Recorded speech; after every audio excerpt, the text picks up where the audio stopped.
Assalamualaikum warahmatullahi wabarakatuh. Alhamdulillah Rabbi Muhammadin bi Abdillah sallallahu alaihi wasallam wa jami'i man tabi'ahu. Asyhadu an la ilaha illallah wa asyhadu anna Muhammadar Rasulullah. Amin. Keturunan ka sadaya muridin anu gaduh kahoyong ngaring dina ieu apa dikir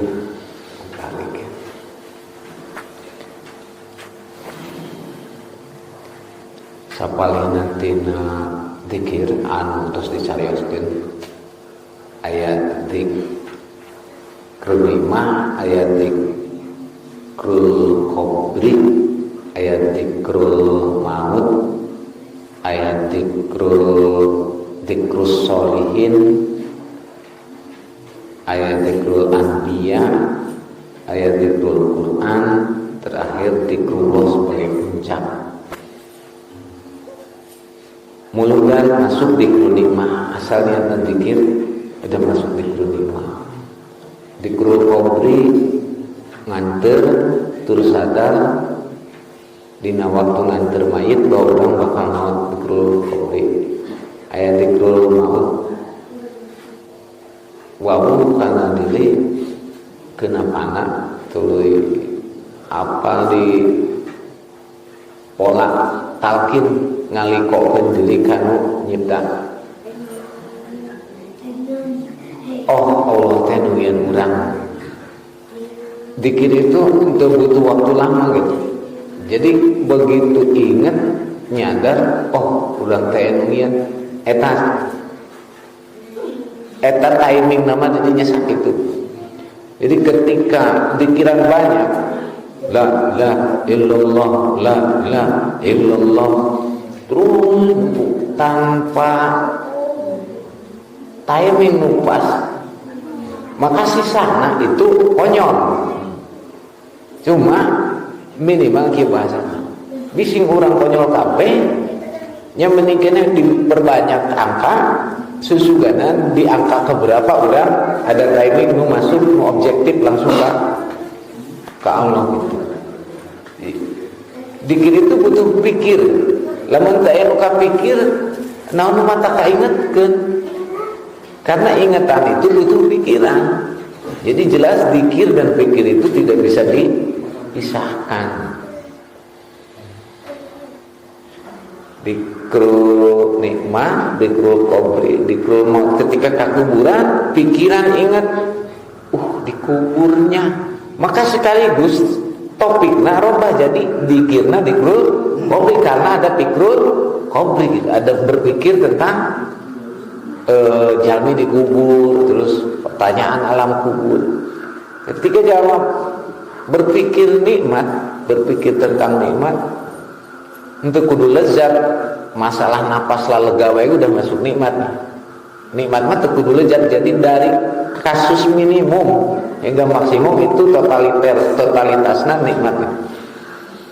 Ketika berpikir nikmat udah masuk di nikmat, namun ingetna nyambung ya. Oh itu ku Allah. Amun ngasukur teu nyambung ka Allah itu pikrulna pikrut topin teu goriji. Goriji itu anu bisa ngabedakeun orang berpikir dan berzikir. Semua orang berpikir, tapi tidak berarti semua orang berzikir. Karena anu dimaksud dalam zikir ketika orang itu mengkaitkan kejadian ke pencipta tanpa mendakwa pencipta sebagai sumber kesalahan, sumber kejelekan. Dina pemikiran ya, dina pemikiran.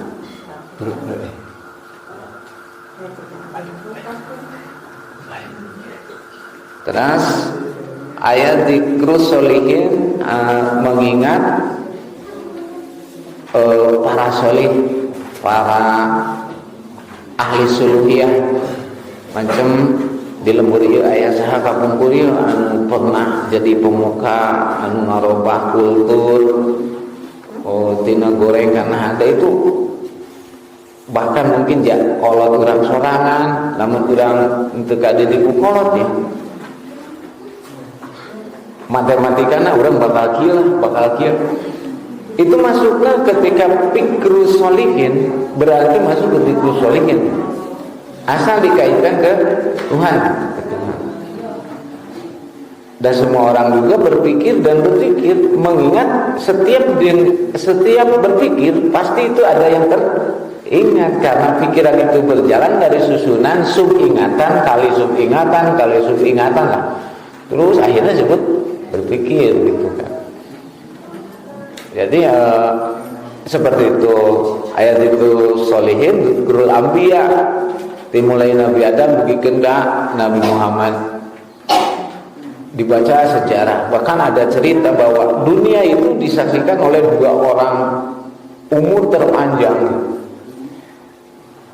lebih panjang dari Nabi Adam. Banyak sih.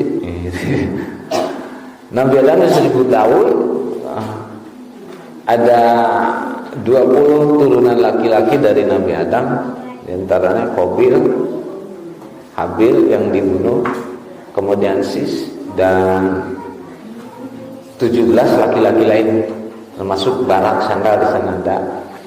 Nah, dari keturunan yang lain itu ada yang namanya Auj sebagai cucu Adam, cucu Adam. Bukan dari Sis, bukan dari Qabil, bukan dari Habil, karena Habil orang pertama yang menghuni alam barzah. Kalau Adam orang pertama yang menghuni dunia. Orang pertama yang akan menghuni surga ya Muhammad. Beda, sama kasusnya orang pertama, tapi beda timing unggul, timingnya. Itu masuk di zikrul anbiya, mengingat para nabi. Jadi dunia itu disaksikan oleh cucunya Nabi Adam yang ketemu hingga sampai Nabi Musa. Artinya orang itu panjang umurnya dari sejak terlahir sebagai cucu Adam hingga bertemu dengan Nabi Musa. Ibaratnya anak umur 2 tahun kabapak enggak gitu, jangkung lagi seperti itu. Ini tentang zikrul anbiya ya. Itu ada gambaran, karena kita larut menghayati, ada gambaran, ada zikir. Kita diajak zikrul anbiya nih sekarang. Jadi namanya Auj itu saksi sebelum banjir bandang dunia, sebelum tsunami pertama. Auj itu saksi kehidupan sebelum banjir bandang dan ketika banjir bandang, juga setelah banjir bandang hingga bertemu Nabi Musa. Nabi Musa bertemu lagi dengan orang yang paling panjang umurnya dugi kaki wari itu maut. Tahnu itu maut, Auj maut. Bertemu Nabi Musa maut. Tapi ada ceritanya, disingkat unggul. Ketika cucu Nabi Adam paling panjang umurnya, juga jadi saksi sejarah banjir, sebelum banjir dan setelah banjir. Bertemu Musa, meninggal dunia. Musa nak bertemu orang terpanjang lagi, nunduki kaki wari itu pernah maut. Yaitu Nabi Khidir. Jadi ada 2 orang saksi dunia dari jalur Islam seperti itu. Apakah dunia baheula kumaha? Ada saksi. Ada saksi. Nah, eta pa beja-beja boga mun urang mah ngarawi deui, ngariwayatkeun deui, ngariwayatkeun. Ieu baheulana kieu, ieu baheulana kieu. Jadi mausul aslina mangan orang mah emang butuh ngajebol heula akal kana ruh gitu.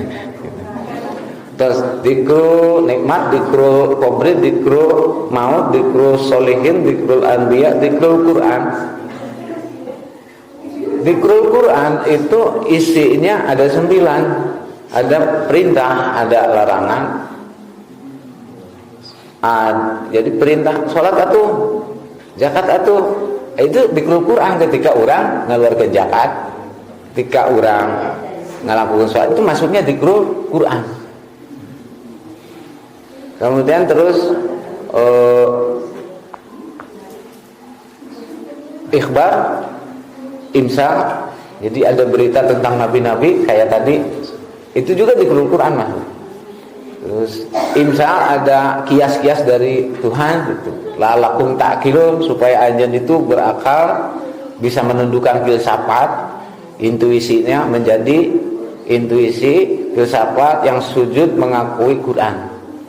Gitu. Kemudian ayat wa'ad, wa'id, perjanjian dan ancaman. Kita mungkin ayat riungan pengajian itu langsung klaimar. Wah, aing mau bakena salah paling nyinggung ngaji mah. Gitu kan?